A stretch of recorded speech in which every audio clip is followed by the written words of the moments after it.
Today about what sustains health system resilience in extreme circumstances, using a case study from Gaza and Lebanon during COVID.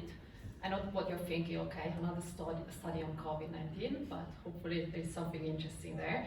I'm presenting today on behalf of my research team from Queen Margaret University and from the United Nations Relief and Work Agency for Palestine Refugees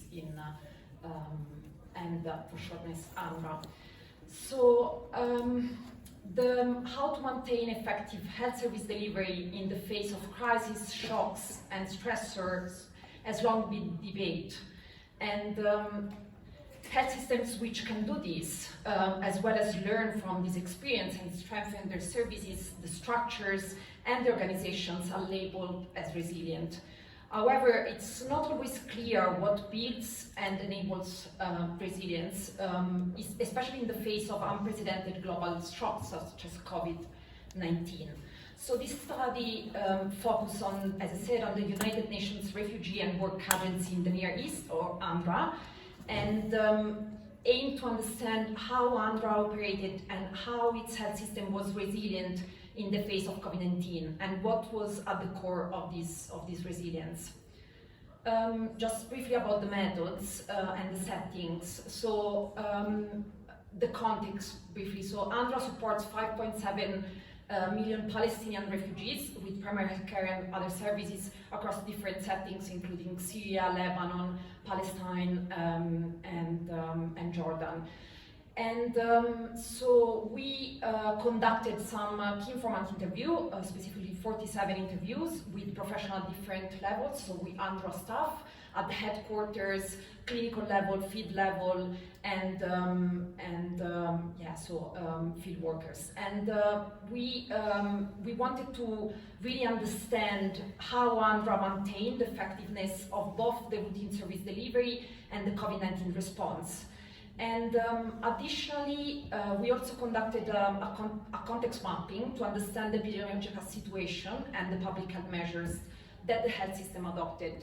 UNRWA provided advices and adopted services, adopted different public health measures in line with WHO, other international organizations, national guidelines, and so on. This is just a brief overview. As I mentioned, I'm part of the Rebuild for Resilience consortium, which really aims to understand what sustains health system resilience. And this framework has been developed as part of that work, the Rebuild for Resilience work, and attempts to depict the interconnected nature of the key variables that underpin the resilience of the health systems based on the absorptive, adaptive, and transformative strategies. And as its pillar on gender and equity. It's a bit complex, but no need to fully understand. And if you want more information about that, we can discuss it later, and please feel free to come to me. So this is just a summary of the main resilience responses that were enacted in the health system. And this was organized based on the three capacity that I mentioned before. So, for instance, in terms of the absorptive capacity, which is the ability of the system to respond to the population's needs using the available resources. And emergency preparedness and planning is a core resilience capacity of UNRWA, and which has been refined across multiple security-related shocks. And while COVID-19 was a new type of shock, the agency used similar strategies for preparedness, including collaborations and communications with emergency coordination bodies and shared decisions making with the field offices. So really was able to piggyback the coordination structures that were already in place, and they're routinely used by UNRWA to actually coordinate the emergency and humanitarian response, but then was also used to actually provide the COVID-19 services. Also, the staff enact task-shifting services, particularly in Gaza, to assist with the service delivery, and also social workers were providing psychosocial services to COVID-19 patients. And then in terms of the adaptation measures,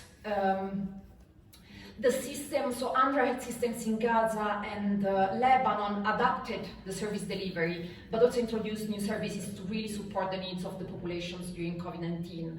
And this was done by, for instance, introducing toll-free lines, so the services were moved, lots of the services were moved via phone consultations, but not all the beneficiaries were able to provide, to afford the money to actually for this online consultation. So lots of these services were provided for free, and also the staff they put in place triage outside the clinics, and also they adjust the way they pick up and the delivery of the medications, and also the establishment of isolation centers.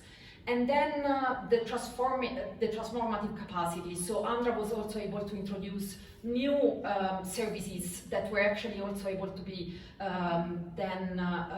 kept for the system, and also after the COVID-19 pandemic. For instance, they developed new ways for the family health team approach, and also new system to distribute cash assistance in Lebanon based on new technologies. So the ability to rapidly innovate and adapt service delivery strategies and implement and evaluate strategies in real time allow the agency to deploy effective responses. And learning culture was absolutely key to do that. So here I put just some extracts from the resilience framework that I showed before. For instance, in terms of the information system, as I mentioned, they introduced a hotline that actually enabled them to listen to the population concerns, their needs, and receive feedback and modified their process.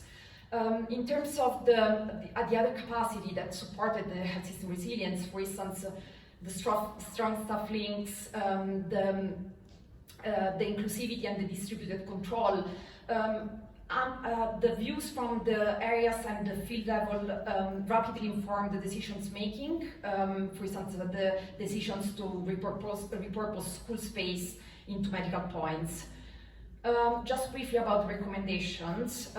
So it is really important that humanitarian practitioners and policymakers consider the diverse underlying capacity that sustain health system resilience, and invest in strengthening this collectively rather than focusing on single targets.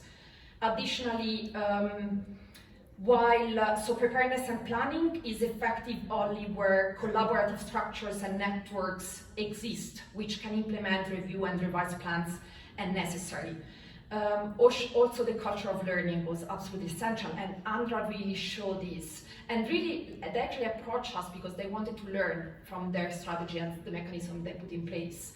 So also rewarding employee innovation and service delivery, allowing real-time adjustment of response is really critical to sustain resilience.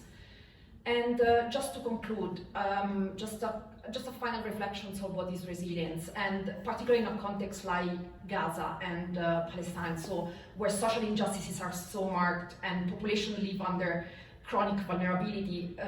Resilience should not be seen as a way to accept the status quo, because this could actually be a maladaptive or malabsorptive capacity.